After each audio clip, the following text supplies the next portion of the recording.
काल संध्याकाळी अचानक देविकला ताप भरला. कसं काही कळलंच नाही. तर डॉक्टरकडे घेऊन गेले. तर डॉक्टर म्हणाले की काहीतरी थंड खाल्लं असेल, पण 2-3 दिवसात त्यांनी बाहेरचंसुद्धा खाल्लं नाही आणि थंडसुद्धा काही खाल्लेलं नाही आहे. फक्त 1-2 घोट फ्रीजचं पाणी पिलं तर आमच्या ग्लासातून, नाहीतर तसं काही त्याने वेगळं खाल्लं नव्हतं.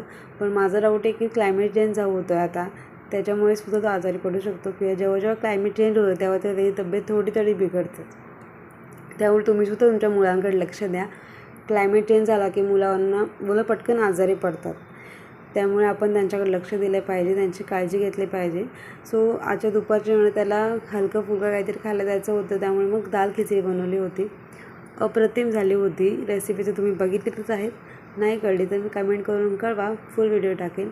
आणि छान तूप टाकून आणि पापड आणि लोणच्यासोबत सर्व करायचे आहे. अप्रतिम लागते. नक्की ट्राय करा आणि आवडले असेल तर लाईक करा आणि सबस्क्राईब करा. आणि हो, लहान मुलांची काळजी